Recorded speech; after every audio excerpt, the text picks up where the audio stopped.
आहार नाल digestive system का एक बहुत महत्वपूर्ण हिस्सा है। आहार नाल के जरिए खाना अमाशय तक पहुंचता है और वहां से डाइजेशन स्टार्ट होता है। आहार नाल की एक प्रमुख बीमारी है जिसे अक्लेजिया कार्डिया बोले। दोस्तों, मेरा नाम डॉक्टर कपिल कुमार शर्मा है। हम बात करते हैं एक्लेजिया कार्डिया के बारे में। एक्लेजिया कार्डिया एक ऐसी बीमारी है जिसके अंदर आहार नाल के नीचे के सिरे का वाल्व टाइट हो जाता है। जैसे जैसे वाल्व टाइट होने लगता है, खाना आहार नाल में इकट्ठा होने लगता है। आहार नाल धीरे धीरे चौड़ी हो जाती है। मरीज को इनिशियली रिफ्लक्स के सिम्टम्स आते, जैसे जैसे बीमारी बढ़ती है मरीज को खाना अटकना शुरू हो जाता है। इस बीमारी को डायग्नोस करने के लिए सबसे पहले हम एंडोस्कोपी की जांच करते हैं। एंडोस्कोपी में ये देखते हैं कि आहार नाल कितनी चौड़ी हो गई है, आहार नाल के कॉन्ट्रैक्शन प्रभावित तो नहीं है और आहार नाल का वाल्व कितना टाइट है। और एक जांच जिससे अक्लेजिया कार्डिया को कंफर्म किया जाता है, जिसे मैनोमेट्री बोलते हैं। मैनोमेट्री की जांच के अंदर एक फ्लेक्सिबल ट्यूब नाक से इंट्रोड्यूस की जाती है और इस ट्यूब के अंदर देखा जाता है कि आहार नाल के अंदर कितना प्रेशर है, वाल्व के अंदर कितना प्रेशर है, आहार नाल का वाल्व कितनी देर बाद खुल रहा है।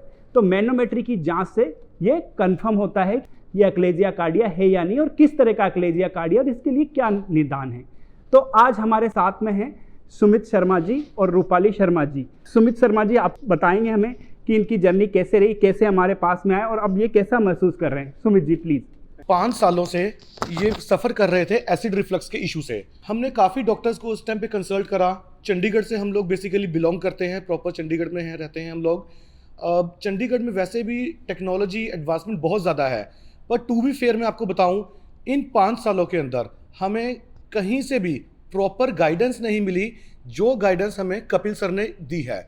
अब इसलिए थोड़ा डिटेल बताता हूं मैं किस तरीके से हम लोग पिछले 5 साल से इनका ट्रीटमेंट करवा रहे थे एसिड रिफ्लक्स का। उस टाइम पे हम लोगों ने एंडोस्कोपी करवाई पर उसमें कुछ भी नहीं हमें क्लियर करा गया। देन आफ्टर होम्योपैथिक के ऊपर हम लोग शिफ्ट हुए ये सोच के कि हाँ जी शायद होम्योपैथिक में इसका इलाज संभव रहेगा, लेकिन होम्योपैथिक ने एसिड रिफ्लक्स को तो थोड़ा कंट्रोल किया, पर कुछ दिनों पहले अप्रॉक्सीमेटली आज जैसे है डेट हमारी 26, तो around 15th of this month हम लोगों ने इनका दोबारा से एंडोस्कोपी करवाया जिसमें सिम्टम्स नज़र आए कि इनको स्वेलिंग का जो इशू आ रहा है वो सर के द्वारा बताई गई प्रॉब्लम की वजह से आ रहा है।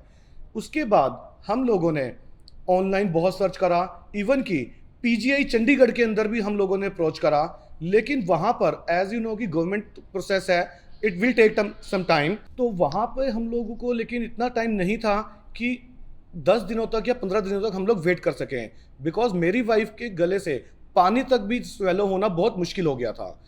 तो उसके बाद हम लोगों ने गूगल को स्क्रॉल करा, यूट्यूब को स्क्रॉल करा और उसके माध्यम से हम लोग कपिल जी तक अप्रोच कर सके।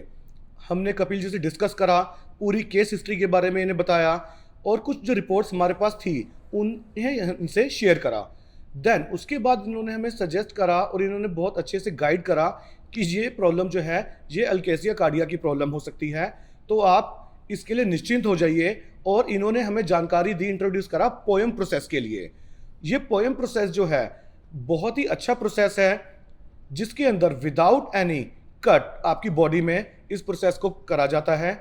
और ये मेरे वाइफ इस चीज़ के लिए सामने बैठे हैं जो आपको बताएंगे कि किस तरीके से इनकी सर्जरी की गई और इनको ये सर्जरी बिल्कुल ही पेनलेस रही।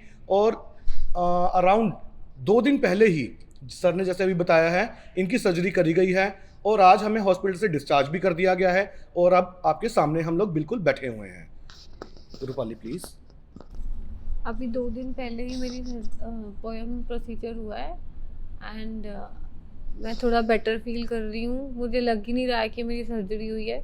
थोड़े बहुत चेस्ट में ज़रा सा पेन है, वो भी ठीक हो जाएगा। आई नो बिकॉज कल से मैं ठीक हूँ। और जहाँ मुझसे एक सिप पानी का भी नहीं पिया जा रहा था, मैंने कल पानी भी पिया है और आज जूस पिया है। अब मैं थोड़ी बेटर हूँ। बिल्कुल भी नहीं, कुछ भी नहीं निकला जा रहा था, एक पानी का सिप भी नहीं लिया जा रहा था, लेकिन अब पानी मैं आराम से पी पा रही हूँ विदाउट एनी प्रॉब्लम। अंत में मैं यही कहना चाहूँगा, यदि कोई लंबे टाइम से यदि रिफ्लक्स की समस्या से ग्रसित है लेकिन उनका वजन कम हो रहा है और दूसरे अलार्मिंग सिम्टम्स है जैसे कि खाना अटक रहा है, तो कि ये कोई दूसरी बीमारी का संदेशा हो सकता है। हमें इन सिम्टम्स को इग्नोर नहीं करना चाहिए, प्रॉपर जांच करानी चाहिए, प्रॉपर डायग्नोसिस तक पहुंचना चाहिए, उसके बाद ही इलाज निश्चित है। पोएम एक एंडोस्कोपी में एडवांसमेंट का उदाहरण है। एंडोस्कोप के जरिए ये पूरी सर्जरी की जाती। इसमें आहार नाल के अंदर की परित में एक छोटा सा इंसिजन लगाया जाता है, फिर एक टनल बनाई जाती है जिससे कि आहार नाल के नीचे के सिरे के वाल तक पहुंचा जाए, और इस वाल को केवल एंडोस्कोपी के जरिए कट एंड ओपन किया जाता है। जहां इंसिजन लगाया उसको क्लिप से क्लोज कर दिया जाता है, और अंत में पेशेंट के अंदर कोई स्कार नहीं होता, कोई चीरा नहीं लगता। तो मैं सजेशन यही देना चाहूँगा कि जिन लोगों को अक्लेजिया कार्डिया की प्रॉब्लम है, पोएम उनके लिए एक प्रोसीजर है जो वो करवा सकते हैं, उनसे उनकी रिकवरी फास्ट होती है। धन्यवाद।